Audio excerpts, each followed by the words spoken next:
Hey everybody, welcome to session 1 of Dream Big. I am so glad that you're along for this journey. We're gonna have some fun, but what we're gonna do is have you think a little bit. I write books, and some of you have read a couple of them. My books oftentimes make you smile, they'll make you cry, but this series, I wanna make you think. And so what it involves is taking the things that you've been dreaming about for the longest time and giving them flight. Hence, all the paper airplanes, right? What we want to do is to chunk up this curriculum into a couple sections so that you can gather together. And what I want you to do when you're together is to go a little bit deeper, and I'll tell you what I mean by that. It's easy to have the conversations about like, what's your name, what do you do, what's your dog's name? But ask the third or fourth question. When you get to a series or something that we're talking about, ask a little bit deeper questions as you gather together as a group. Get to know each other. Get a little bit deeper than you've gone before. Jesus, he had these miracles that he did. There's actually 37 of them. I counted. And it's the fifth miracle. He's walking down the Sea of Galilee and he sees this empty boat. So he gets in it, the first boat jacking. He goes out and he meets these guys and they've been fishing all night.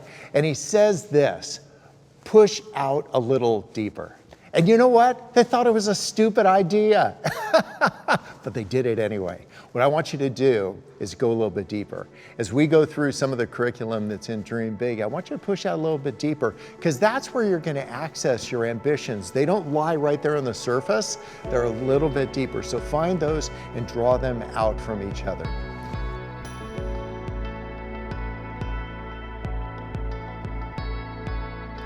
I teach a class at Pepperdine Law School. Can you imagine me teaching a class at a top tier law school? I'm like, everybody passes the bar.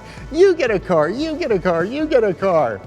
But it isn't your normal class. It's a class on failure. Every week I have one of my friends come who's screwed up in front of Earth, which is actually all of my friends.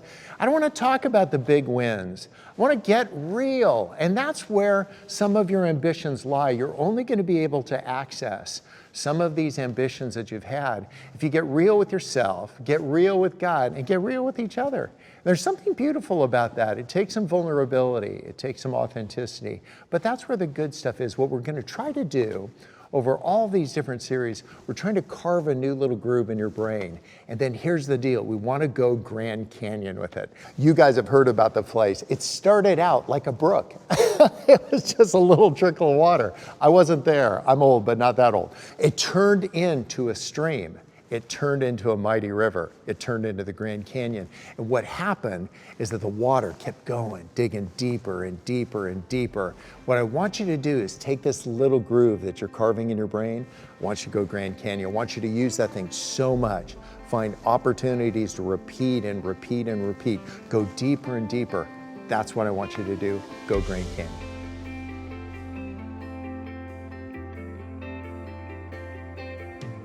So what I want to do is stretch myself. It'd be easy if I just taught a class at Pepperdine Law School, but I teach another one. It's at San Quentin Penitentiary. I'm not kidding.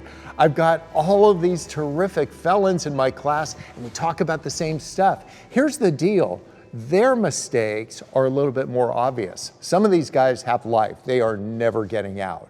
But some of them have a second shot. What I want them to do is to have clarity, and that's what I want for you too. There's a great verse in Colossians 4, and it says this. Paul says, my hope is this, that I could present the mystery of the gospel of Christ and to do it with clarity. What I want my friends, I want you, I want myself, Sweet Maria, all the people I work with, my friends who are in San Quentin, to present their message with clarity. And the way we get clarity is authenticity, is to just get real about what's going on in your life. What I'll do with my friends at San Quentin is this. I'll have them make paper airplanes. If you've got some paper around, you got to do this. I'll have them fold it and make all the creases. And what we end up doing is we have all of these creases and intricate folds. And then I'll have these guys stand up and one at a time start throwing these things to see how far they'll go. And the crazy thing is the ones that look super elaborate don't go very far. They look awesome, but they don't go far. I want you to abandon what your faith looks like, abandon what your life looks like, and I want you to go far in your faith. I want you to go far in your life. You know, the crazy thing is this: if you want your airplane to go the farthest, check this out. This is what you do. You crumple it up. That thing will go a mile. And what God does sometimes in our lives is we'll have these setbacks. We'll have a couple things where we see all these creases. And I think what Jesus Christ sees is possibilities. He sees there's a person that is actually going to get real with their faith, real with the community of people around them. They're ready to carve this new groove and go Grand Canyon on it. That's what I wanted you to do. I fly airplanes. I've always liked them ever since I was a kid. But the one thing I don't like doing is talking to the air traffic controllers. Because I don't know if you've listened to them on the radio, but they talk so fast. They're like, I have no idea what they're saying, so I don't say anything. And then they send the F-16s up. So what somebody told me to do one time is this. They slowed it down a little bit. They said, Bob, just say these three things. Who are you? Where are you? And what do you want? Simple enough, right? What if we did this? In this section, what I want you to do is talk about who are you. I don't mean what your driver's license says. I don't care what your passport says. I don't care where it's your degree, where it's from, and what it says. I mean, who are you? And you know who you are? You're a child of God. I know you're a screw up. Me too. I know you're insecure. Me too. But what God says is you're his child. There's a verse in the Song of Songs, the 2nd chapter. That book is full of terrific stuff, but that's not the stuff we're going to talk about. This is a 2nd chapter of Song of Songs, and it says this: my beloved is mine and I am his. If you guys could just live into that, to just realize that you are God's, he is yours. And there's a ton of theology behind this, but when God looks at you and your mess ups, you know what he sees? He sees the sun. The second question is this: where are you? It was actually the first conversation that God had with Adam and Eve after it got really wonky in the Garden of Eden. You remember how that went. They are naked and behind a fig leaf. God wasn't confused about where he was. He wasn't talking about latitude and longitude. I think he was saying, where are we now that it got all messed up? And I think that's what he wants to know of you. I know he wants to know that of me. And where we are can be really complex. It takes a little bit of self-reflection to say, where am I? You could be on the line at DMV. That's kind of where you are, but actually you're frustrated. That's really where you're at.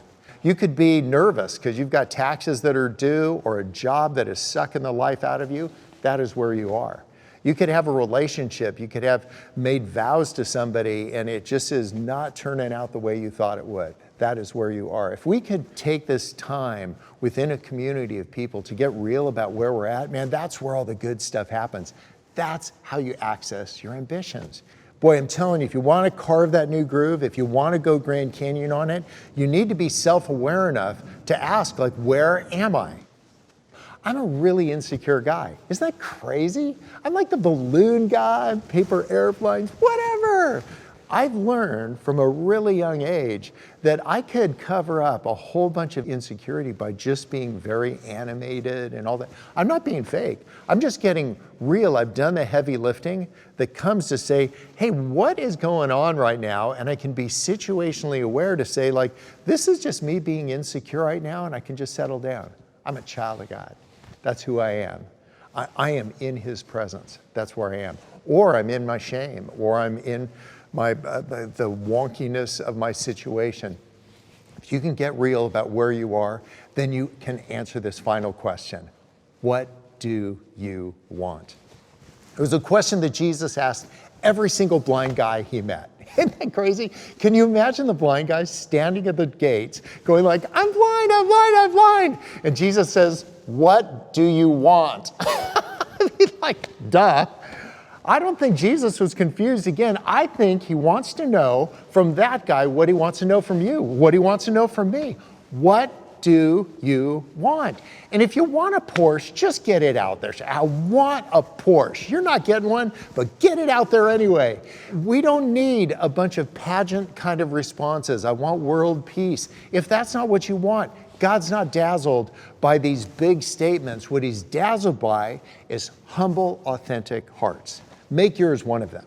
And the way to get there is to just get real about what you want. And it's going to take a little bit of pinging of that. And by pinging, I mean this. What we've done is we've lived our whole lives surrounded by people who weren't trying to mess with our heads, but they were telling us what we want. It was a parent, it was an old boyfriend or girlfriend, it was a pastor, it was a friend, it was somebody, they told you what you want, and down deep you go like, I actually don't want that. Boy, I'm telling you, could you just clear the decks, spread it all out and say, what do I want? And if faith, if it isn't even a big deal for you, don't put in a Sunday school answer to say like, well, Jesus, if that's not what you want, get real with that. But I'm telling you, if you're on this road towards faith and you actually want more faith in your life, just get that out there. Jesus never had a problem with people who were confused. What bugged him was the people who were faking it. People were saying, I want this, but they really want something different. If this group that you're within right now can just get real about who you are, where you are, and what you want, you'll be way ahead on the track to figuring out your ambitions, how to get after it, and dreaming big dreams.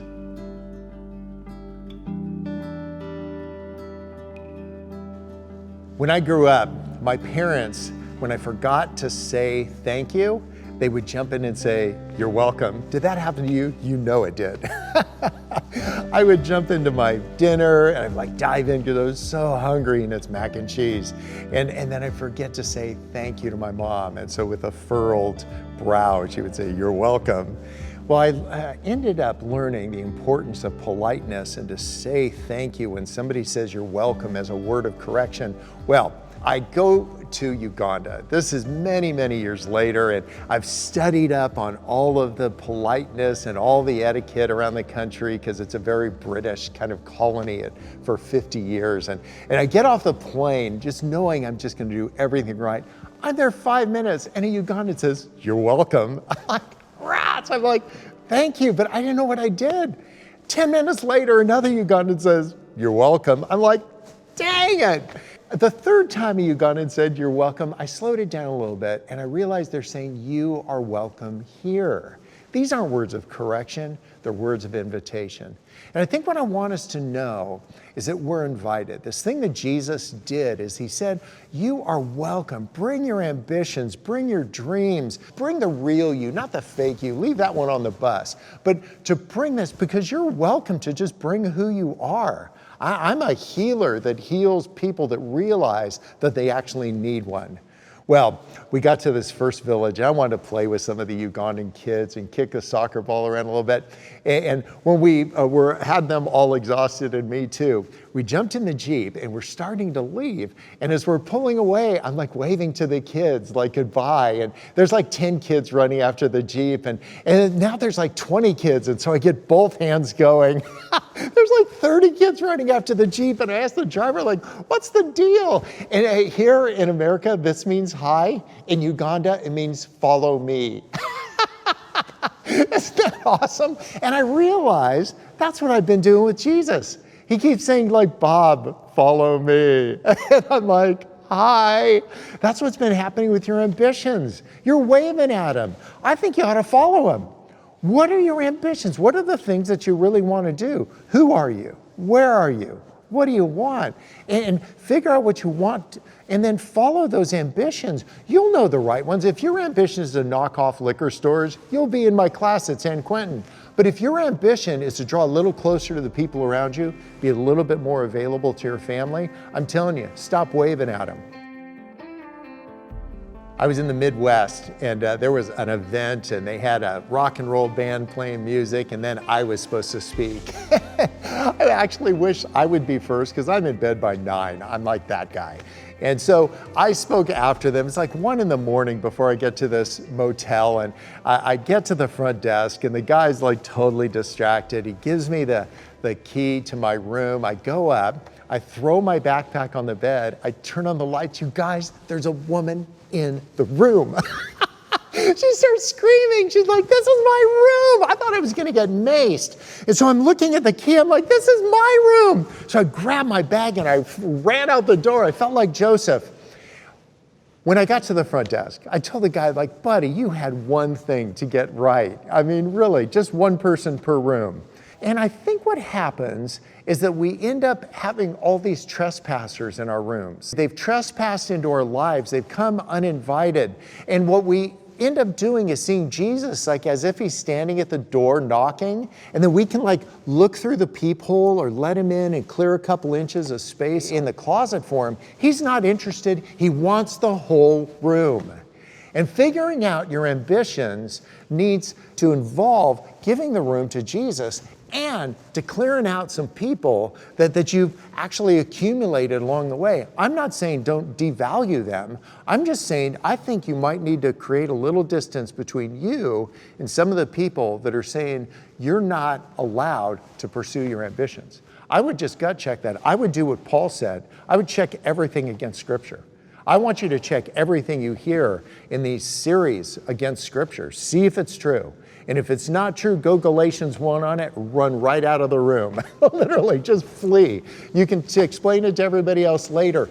I want you to take the idea of this, like giving Jesus the whole room, instead of inviting him like he's a celebrity guest and putting him off in the corner. And I think that's what we end up doing.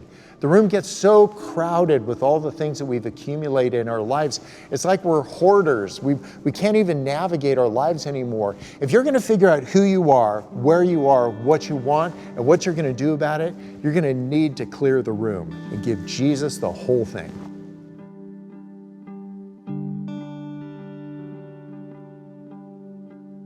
As we wrap up this first section, I'm thinking about the first miracle that Jesus did. You guys know what it is, right? The wedding at Cana. And everybody knows the story. You know, they ran out of wine. They said, get the water. But what I've been doing for the last 10 years is this. I'm not just memorizing the miracle that happened. I'm trying to understand what was happening around the miracle. You know what happened when they ran out of wine? Mary went to the host and she said this: do whatever Jesus tells you to do. That's what I want you to do. As we wrap up this section, I want you to think, what are the things that Jesus has told me to do? And I don't hear audible things from Jesus. I don't get that. I just read Scripture. I say, like, what has he said to do? Matthew 25. You want a list? Here it is. Hungry people, thirsty people, sick people, strange people, naked people, and people in jail. That's it. You can go to the fruits of the Spirit: love, joy, peace, forbearance, kindness, goodness, faithfulness, self-control. If we start doing those things, then we live into our ambitions while we're doing the things that Jesus told us to do. And so don't just read about like hungry people. Go feed somebody, get some burgers, drive around. Thirsty people, naked people are a little harder to deal with, give them some socks. Whatever it is that causes you to actually move from thinking about this stuff to doing that stuff, that's the difference between carving a new groove and going Grand Canyon. And what it's going to take is authenticity. So if you're in a group or you're going to get together with a group, get authentic, talk about who are you, where are you, what do you want, what are you going to do about it?